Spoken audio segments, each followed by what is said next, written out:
add to the stream. Hi, everybody. Must be Wednesday. Must be 6 o'clock. First thing I'd love everybody to do, please, is simply tell me where you are. I love to know where people listen to KFI or Mating Matters. And it's just nice to know, or follow me online, what have you. And so over here, let me go to the comments for StreamYard. Hi, Michael Thomas. Hi, Corn Metallica. Oh my gosh. Hello. Is it Bob Batchis? I'm saying it wrong, aren't I? I say the names wrong. Bakersfield. Hi, Bakersfield. D. Perry. Good to see you. So I'm just waiting for a few minutes for everybody to come on board. Texas. Oh, hello, Texas. You guys are having a spike like we are too here in California. So we're all staying inside, breathing our own air, right? Not sharing air with anybody. So I just want to take a few minutes. I've been thinking a lot about, hi, Carol, how are you? Hi, Cam, Iowa City, Iowa. Hello. Good to see you here. Who else is, and from where? From the OC. Good. Keep your masks on, OC. Seriously, listen to the scientists. Oh, and one of my students, when they call me Professor Walsh, you know, they were sitting in one of my classes at once upon a time. Orlando, Florida. Hello, hello. Did I change my hair? Yes, I cut it off a bit. It was just getting fried. That's all. My hair was getting fried. Hi, Logan. How are you? Good to see you too.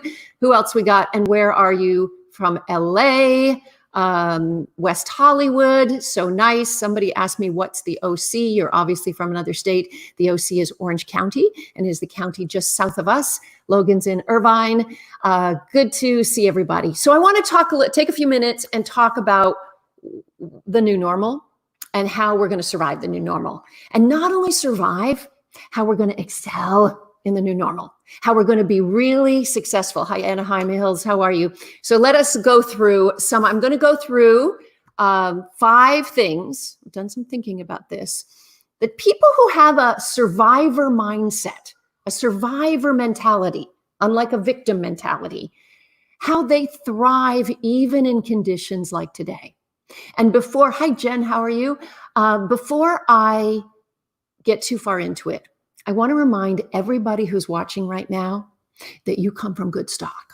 I mean, really good stock, because you are the product of hundreds of thousands of years of evolution, and your ancestors are here. You're here today because of your ancestors, because they are survivors. And a bunch of your relatives fell out of evolution's chain because when times got tough, they did not figure things out. But you're armed to survive this pandemic, not only physically survive, and we all know supply chains there, we can get food. Hopefully we can be, work hard if you've been laid off to figure out other ways to make money or get unemployment. I mean, we'll probably stay alive, but will we stay mentally fit? Will we stay strong? Will we stay powerful? Well, if you do one of these 5 things, let us, oh, Gussie, thank you, a Beyonce attitude. That's my girl. All right, so let me go through some of the things. The first one to having a survivor mindset is you have to conquer your anxiety. Now, some of us are predisposed to anxiety. It's genetic. It comes in. In fact, a lot of high anxiety people are actually doing better during a pandemic because they have spent their lives telling everybody that the end of the world is near. And finally, they have company. Finally, everyone's caught up with them. They feel heard and understood now. And so it's kind of funny to me that some high anxiety people are actually feeling better when everyone else gets anxious around them. But for the rest of us, we need to learn techniques to manage anxiety, because if we're focusing on worrying, what worrying does is it makes us blame other people. It makes us mistrust other people. It rises our fear reflexes. It makes us more afraid. And in order to survive, and I don't mean just survive physically, I mean mentally be fit and strong and get through this pandemic that's going to go on for a while, we have to not be filled with fear. We have to be filled instead with this ability to solve problems. We have to get out of our reptilian brain, get into our prefrontal cortex, and think how we can. So in order to do that, You've got to find ways to cope with anxiety. And that may mean all those things you've been hearing every mental health professional talk about: keeping a good structure, schedule, eating well, sleeping well, exercising, doing mindful meditation, all those things to keep your body whole so that your brain can calm down and not be so anxious. Okay, so that's number one in survivor mindset, is you want to conquer anxiety. Number two is you got to use history, and you've got to get informed. You see, when you become a problem solver, the first place you look are towards other people who have solved similar problems before. So I use as my guideline, and I've been reading a little too deeply on the 1918 pandemic. I from the very beginning, I saw listeners, if you're listening, if you're one of the listeners who sent me pictures of people wearing masks and holding signs that said, wear a mask or go to jail. This is like 4 months before the current controversy happened in our country, right? And so I paid attention I looked at the spikes of the pandemic. I knew darn well that we were going to have a huge fall spike. I didn't expect that we'd have it so early in the summer, but everyone ran out when the weather got warm, and we had marches for good reasons. And so there are a lot of businesses opened up. There are a lot of contributing factors to why we're having this spike in the summer. But mark my words, after the Spanish flu, as an example, we're going to have a much bigger spike in the fall. Now, this is not me preaching doom and gloom. This is me just saying, here's the deal. When the Spanish flu happened, 50 million people died. And pretty much everybody on the planet either got the Spanish flu and died, or got the Spanish flu and survived. I don't think we are going to have any kind of vaccine for about 18 months, minimum. And as Fauci said, he'd be happy if it covered 70%, if it was 70% efficacy, meaning that 30% of the people who get the vaccine, it's not going to work for. So we're in here for the long run. The pandemic of 1918 lasted for 3 years. So I use history to inform myself as a survivor. This isn't like, we'll be here for a couple weeks or for a couple months. This is for the long haul. So I want to make a plan for the next 2 to 3 years. And I promise you, the mindset of survivors is to do that. That's not doom and gloom. It's, make a longer term plan, all right? There's something about when humans sit and wait and don't know, and there's something else that's saying, okay, it's going to be 3 years. Let's figure it out, what we're going to do for the next 3 years. Okay. The third thing, and this is very, very important. There's a lot of this going on, especially on social media, on the internet. You got to get rid of your victim mentality. Victims say, oh, the government's shut down my business. Victims say, oh, masks don't really help. I don't need it.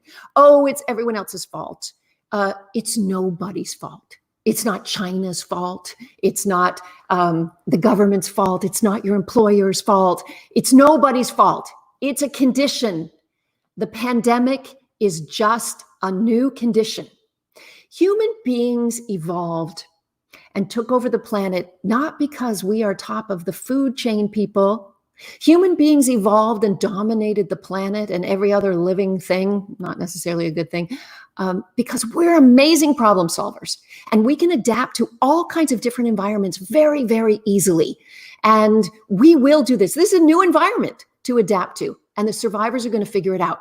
But those that sit back and say, woe is me, oh my goodness, it's all the government's fault, or it's China's fault, or it's my boss's fault. You're wasting energy when you could be problem solving, right? Planning for the next 3 years of your life in the new normal, where you will not only survive, but you will really excel. Because this is an opportunity. This is not just a crisis. It's an opportunity for you to analyze your values, to reevaluate your life, to get some things done on your bucket list that are possible in a pandemic, to do something creative, to learn something new. You're being given the gift of time, and this is pretty cool. All right, that is the third thing of the survival mindset. Let us go to the fourth thing. And the fourth thing is problem solve instead of worry. You know, my favorite word in the English language, how. How do we fix this? How do we make money in a pandemic? How do we figure out how to live? How do we have a future? This is so important. that we continue to problem solve, because this is our survival mechanism in action, right?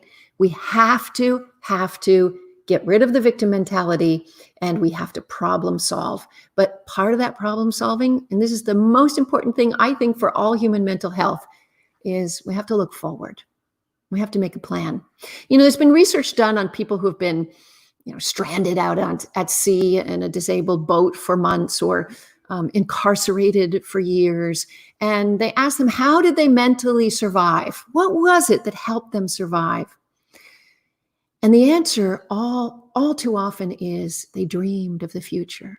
They dreamed of, after this is what I'm going to do. And so that is very much part of the healing process. You can call it hope, but this is what humans do well. We strive. We look forward to the future. We make plans. Making plans. Now, here's the thing. You're going to make some plans, and you're going to need to adjust those plans a whole bunch of times as changing circumstances happen. Your cash flow changes, your living situation changes, more family members come to live with you because they've lost their house, whatever. You're going to find all kinds of new challenges for you to answer the question, how do I fix this? How do I solve this? Always go to how, not why, not who, just how. How do I fix this? But in order to solve problems along the way, you have to have a goal at the end, right? You have to have a long-range plan. So while you're posting your comments, I haven't had a chance to see them all yet. I would like you to tell me who you're going to be when you come out of this pandemic. Who is it going to be? My older daughter, for instance, said a few months ago, I am going to come out of this pandemic a seamstress. This is a college student with a Harvard degree who's never touched a sewing machine in her life. She's laughing downstairs. Do you hear the cackle? She's got such a cackle. It's so loud to me. I don't know if you hear her cackle. Anyway, so she has watched YouTube videos. I taught her how to thread the machine. That was about it. But she's watched a lot of YouTube videos. She's ordered patterns online. She's ordered fabrics online. She now has a full-on Instagram dedicated to all her creations that she sewed. She even got to the point of doing a zigzag stitch and stretch fabric. If you're a seamstress, you know that's hard, and made herself a bathing suit for her birthday. So her goal was to come out of the pandemic a seamstress. She has achieved it. My younger daughter has taken up, there is some app for teenagers called Depop. I always say Diplo or Deepak, but I'm wrong on both ways. It's Depop, I think. And basically teenagers are selling each other's clothes to each other. And so she's created a little online business for herself. Today she went through my closet and pulled stuff out and started cutting up the t-shirts and sweatshirts. I wouldn't give her my iHeartRadio sweatshirts, too precious to me. But she found stuff, and she's been tie-dyeing things and cutting them in weird ways, and then setting up whole photo shoots with her. She's got a model's body, so it looks all great on her app, and she's been selling things. I think the hardest part for me has been that I have to drive to UPS a lot and the post office to get her little packages off. But she's also taken, all the packages we're all getting because we're ordering everything. We keep all the boxes in the garage. She recuts them and reuses them. So we're not even buying any packing supplies. I did have to buy a roll of that sticky, clear movers tape. Okay, so let us go to the comments. My question is, from New Mexico. Hello, James. How are you? And Linda says, let me put some of these up here. I'm coming out of the pandemic with a better command of Spanish. I'm studying every day. Linda, that's a great one. Tell me what you're doing. I want to read your comments and find out what your goal is for the pandemic. If you're doing something interesting. Hello from South Lake Tahoe, Solange. Oh, must be beautiful there. And thank you, Renee, for your kind words. I'm not sure exactly what I was eloquently describing, but we all do need to have a plan. And we need to be creative. And the plan has to have flexibility, of course, but we need to look forward. Oh, Ola from Tijuana. Wow. I didn't know that we go way down there. Do you get KFI? I guess on the iHeartRadio app, you can get it, right? And here's another one. Renee also adds, I'm inspired to open my own business with a specific niche of crafts. Oh, and you have an MS in math. Well, you can count the pennies that come in with your business, Renee. Tell me what else people are going to be doing. Corn Metallica, who's probably my most loyal fan here, says that he is going to become a Consumer Attorney Marketing Group spokesperson suing for defective COVID drugs. Hope we won't have defective COVID drugs. Anybody else tell me what they are doing in COVID that's making them a better person? I love this one. Lori says, like my dad always says, he's 88, keep moving. You know what the line I use with my kids is Ellen's voice in Finding Nemo, Dory, right? Just keep swimming, just keep swimming. Oh, and Jave Montoya says he's been reading a book a week. I said, Anna KG says, working from home, enjoying time with my kids as I never did before. It's true, especially small children are really benefiting from this time with their parents, which is absolutely great. Let's see who else we have over here on Facebook. Oh, I froze. I love this. Never let a good crisis go to waste. Tenacious Eye posted that. That is a great saying.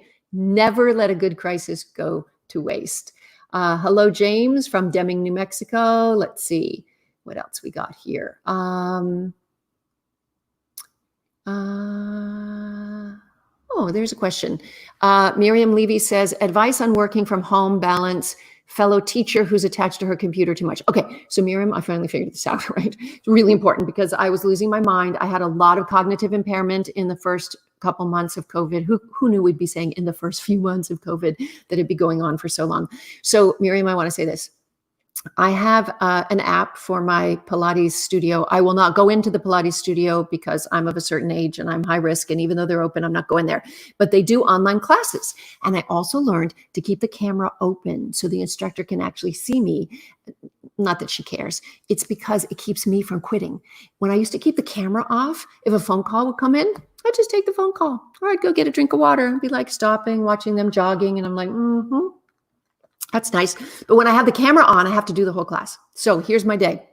I do a class every morning, either at 7:30 or 8. You can go to Studio MDR to see their online classes. Studio MDR, you can get them anywhere. And then they're 40-minute class, a little cardio, a little weights, a little Pilates, a little whatever. Then I take a shower, do some conference calls. I make myself stop for lunch, and I make myself stop and do something that's not on the computer at some point. When I say stop, Miriam, like you, I'm preparing slides for an all online course in August, starting in August, that I've never taught before. So I've got to read the whole textbook and make slides to go with them. So I'm sitting there staring at my computer all day. Today, I made a lot of videos for Local Now, which meant I had to read and research and plan what I was going to say. So I do spend a lot of time at my computer, a lot. So at a certain point, like today, I put on my mask and gloves. I went to Trader Joe's, socially distanced, and bought a ton of flowers. And for my break today, I decided to turn on some Brazilian jazz and do some flower arrangements. And that just got my head out of that computer phase, right? The sitting's not good. It's not good for our back. You have to be standing and moving around. I also take, I never thought this would feel like a treat. I take housework breaks. I get up from the computer to fold laundry. I get up from the computer to clean the kitchen because it just feels like a nice break, and it has a kind of sense of ritual to it. So that really helps me. The other thing is I quit working at 6. I don't care what's going on. I pour myself my little tequila with a little soda water, lime and mint, sugar-free. And I make a plan for the evening that is not work related, whether it's watching a movie, whether it's going for a walk, whether it's cooking a gourmet dinner. I definitely, what's her name? Mamie's on Instagram says housework break. Me too. I know, it's so crazy. Okay, let me go back. I can't put on the screen the, plus you're doing diversity training as well, Miriam. You got a lot. Carol, I love this comment. Keeping one's humor is very important. You know, I teach health psychology, and a big portion of our curriculum has to do with stress and stress coping strategies. And when we talk about humor, you know, not everybody is naturally funny, right? But we can all tweak our lens and look at situations in a funny way. For instance, I've been a single mom 15 years. There have been plenty of times I've lost my shit. Did I say that? Lost my temper because little kids, they will push you to the edge of your sanity. And so there was this viral video that went around a bunch of years ago about a poor, stressed out mom in a very busy Apple store with a baby and a stroller. And she got there and whatever she was supposed to get at the Genius Bar wasn't there. And I don't know if you remember this video. If someone can find it, send it to me again. It was viral for a while, where she just got so angry and someone caught it on their iPhone, where she just said, I was told to come to the Apple store and I could get the part. And she screamed in the most high-pitched voice and she hit the stroller and the kid jumped. And it was so hysterical. And so when I start to lose my temper, I think of that woman and I start laughing because that's what I must look like. Somebody told me they think I should get bangs. Here's why I can't get bangs. Because I have really curly hair. Do you know how much work it is to get this hair not frizzy, kinky, curly? And bangs go every which way direction. I've tried it. It doesn't work. So thanks for that. I'm not getting bangs. Okay, what other do we have up on Instagram? See, I have two cameras going, as you can tell. It's not like I'm ignoring you, but there's my Instagram camera. And here is Facebook, YouTube, and Twitter that goes through StreamYard. I want to know how you're coming out of COVID. How are you going to be a better person? What's your plan? How are you improving yourself? Do you have suggestions for people? I'd really, really like to hear your suggestions when you're coming out of COVID. Let's see if I get any more comments here. They're streaming by so fast, it's hard for me to see it. Somebody wrote, also Renee, again, one of my coping ways to stay connected and work from home is to reconnect with old friends by actually mailing a real note. That's really cool too. I do this old-fashioned thing. I pick up the telephone, I put it to my ear. It's so weird. I dial a number. Well, you don't dial it, you clink. But I forgot to say that. Probably at least once a day, I have a real conversation with somebody. I also take my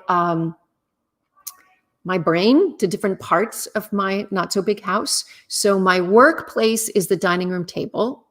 My once work is closed, relaxing place is my bedroom with the TV. My personal time to talk with friends is I go up, I have a little roof garden over there. You can't see it. I don't even know if I could turn and you could see it. Let me see if I could turn the camera and see if you can see it. Ooh, let's see. I know Instagram can't see it. Can you see my little roof garden out there? I don't know if you see it or not. Anyway, that's where I take my personal phone calls. I sit out there and chat with friends. Uh-oh, now I've messed up everything here. It's not even. There we go. And let's see what else we got. Cam Hubbard says, this divorced dad is becoming a more competent parent during the COVID-19 pandemic. You know, great goals to suddenly figure out how to be a more competent parent. And let me tell you, I recorded a video today for Local Now. If you haven't downloaded the new app, Local Now, you probably should. Here, I'll give them a little plug. How do I do that? I go to brand, I click on it. That's what the app looks like, Local Now. And I do videos for them, like 5 a week. And we did one on the good enough parent today, because the truth is a psychoanalyst named Donald Winnicott back in the 1950s or 60s determined that an over-involved parent who wanted to keep their kids happy all the time was not necessarily the best parent, nor was the neglectful or abusive parent. The best parent is the good enough parent. The good enough parent where they're very human and there are gaps in their parenting and the kids grow in our gaps. When we fail them, they have to problem solve, right? They have to figure out ways. And so being a good enough parent is all you want.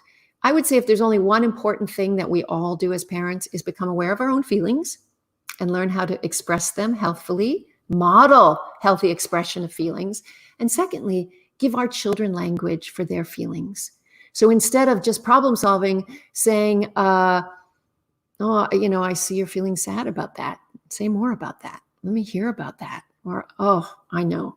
That makes me angry too. I can see how angry you must feel. Just identifying feelings and giving them a language can be very, very helpful for kids. And it's helpful for you too, because we're not meant. Yes, I do take questions. The real busy. Do I take questions? Sure, you're welcome to ask. I may be able to answer it. I may not, but you're welcome to. And I don't know that I can comment on weight loss. I always say, when people say to me, oh, you're a relationship expert, why are you not in a relationship? And I always say, well, would you rather lose weight by somebody who's naturally tall and skinny, or somebody who's had to really work at it their whole life? And so for me, I've had to work at things, and I've had to study the science of things and apply them to my life. And I would be a terrible person to ever give anybody weight loss advice, because I am an ectomorph. Look it up. Ectomorph. Tall, skinny. I couldn't gain weight if I tried. And I try. Trust me. And by the way, comments about me being too skinny are just as hurtful as comments when you say to people that they need to lose weight. Just saying. Because we can't all change it. I'm just naturally tall and thin. Okay. So somebody, I don't know if you're talking about me, D. Swarovski, like the crystal. That's spelled the same way. D says, people are abusing alcohol more. It's quite disturbing when people in the home lose their shit. Yeah, it is. It's disturbing, but we need to learn how to manage it, okay? It's not about all of us being perfect people. It's all of us learning how to help each other, learning how to manage our stuff. I do have a little drink of tequila every once in a while. I can't do wine anymore. Anybody else get a headache now from wine? Totally have a headache with wine. I think it's the sugar. It's like having a cup of sugar, which makes me so sad, because it was always such a nice thing. But I'm one of those really, really lucky people that if I have more than one drink, or maximum two, I actually feel really awful and I don't sleep well. So I don't have the gene for alcoholism. I could never drink myself to the point of being addicted. And it breaks my heart, those people who do have the gene. I actually I have a friend who she's, I don't know, maybe 20 years clean and sober. She said when she was in college, she so did not have the gene to stop drinking that she would be playing drinking games with college guys and stop and throw up and then continue, like not even miss a beat.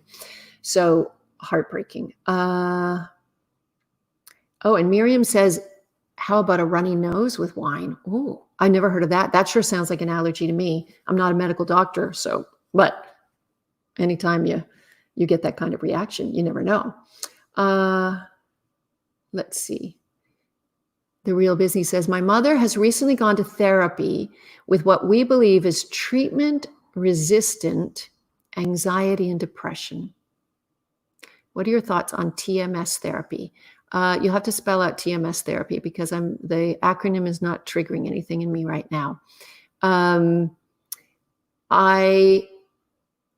I think all therapy is good therapy. And when we are resistant to therapy, it means that we're really getting close to a breakthrough. And if you're in therapy and you feel like quitting, that's a signal that it's time to stay, because we really can get to those important breakthroughs. We get most resistant when we're very close to some new insight. Oh, transcranial magnetic stimulation. I have not practiced it and I have not had it. I have had EMDR. What does EMDR stand for? Rapid eye movement desensitization. And I've read the research on that one, and it can be very helpful with trauma. Okay, any other questions before I go? I like to do like 30 minutes. I mean, you can only stay live for so long. Wine, alcohol release histamine. That's why she's having a runny nose. Okay. And some people, it will even trigger asthma. Thank you for telling me that. Probably true. That's from Instagram. So, but for me, it's just a big old headache and I don't sleep well. Somebody asked me, where am I from? Well, thank you for asking, because I am Canadian and American. I spent the first half of my life in Canada, the second half of my life here, and I'm very proud to say that I am a dual citizen. I was born in Nova Scotia, Canada. All my dad's family are on Prince Edward Island. My mom's in Nova Scotia. And then we moved all over Canada. When people say, where in Canada? I'm like, everywhere. Because my dad was in the Canadian Navy. So we moved and moved and moved and moved. So as a result, I was always the new kid in school. By the time I graduated grade 13, yes, I wasn't a dumb kid. We just had 13 years of high school back then. I had gone to 10 different schools. But anyway, today is Canada's birthday. Yes, happy Canada Day today. And as I posted on my social media, unfortunately, they've closed the border. I mean, if I really had to get in, like if my brother were sick or something, I'm sure I could get in, but because I'm Canadian, but Americans can't go right now. And they have really worked hard to cut down on the old COVID there. What they did, which was really smart, is they had you quarantine in your own little bubble, family, and then they let you move into a double bubble. You chose another family, and now you're getting into triple bubbles as well. But anyway, okay, no, only good vibes. I can't see you. I can just read the comments. I heard you once say how to pronounce Toronto. My husband and I go back and forth on how to pronounce it. It's Toronto. You don't say the T if you're Canadian, eh? Yeah, it's Toronto. That's the question. If you're American, we know somebody's American when they say, I'm going to Toronto. Toronto. It's Toronto. Toronto. Remember that movie? What was the one? Oh my gosh. Why can't I? It won the Academy Award where the Canadians helped the hostages escape from Iran. What was that movie called? Somebody's going to remember the name of that movie. Anyway, when they were doing the teaching of the people escaping who are the Americans, and they were trying to teach them how to be Canadian. I remember in that movie, they were teaching them how to say Toronto. Oh, EMDR, eye movement desensitization and processing. Thank you. I just Googled it. Thank you. I really appreciate that you guys can Google while I'm busy talking. Yeah, it's where your eyes go back and forth and it kind of opens the circuit board to early emotional trauma. Toronto. No, not Toronto. Toronto. And you are welcome for, someone just said thank you for all that I do. I don't know what I do. Here's the deal. When I was in a PhD program for psychology, I was like front row student like that, so interested. And every single class because I'd been a journalist for 20 years, I would walk out and go, everyone needs to know this. They shouldn't save this information for therapists who charge $150 for 50-minute hour. And so I made my whole communication, whatever this is, stage, all about sharing the information in language that everybody can understand.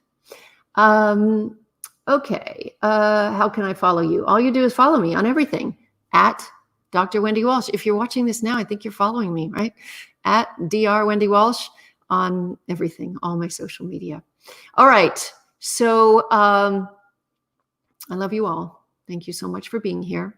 Where can you find me? You can find me, you can hear me every Sunday from 4 to 6 p.m. Pacific on KFI AM 640 Talk Radio, Los Angeles.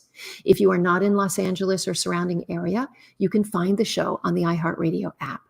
Also, if you're not around from 4 to 6 on Sundays, you can listen to the show anytime on the iHeartRadio app. In addition, I have a podcast all about evolutionary psychology and human mating strategy and human behavior called Mating Matters. Here, let me put the logo up there. Argo was the name of the movie. Thank you, Cam. I couldn't remember the name of the damn movie. No, brand. Here we go. If you have not listened to my podcast, Mating Matters, please do it. Download it. It's so interesting. And go back to the very first episode, because you assume once you've done 50 episodes that people have some base knowledge of what you're talking about and you're referencing things from prior episodes. So the very first episode is called Hidden Eggs. So go to Mating Matters, scroll on back to the first one, and then you're going to get hooked because I think it's very interesting. In addition, download the Local Now app, where it's free content, free streaming, and I do free videos and information every single day. There are new videos coming up, and it's a lot I do. And every Wednesday at 6 o'clock Pacific, I'm right here live on all my social media. During the week, if you have any questions, I watch my social media. Send me questions for topics you'd like me to cover. I want us all to be more than survivors coming out of this pandemic. I want us to be huge successes in life. You are being given the gift of time. You're being given the gift of a crisis that your amazing brain is going to solve. And in the meantime, stay connected to other people. It's the best thing for your mental health. And I'm always here for you. Nice to see you. We'll see you next Wednesday right here. Bye. End the broadcast on live stream.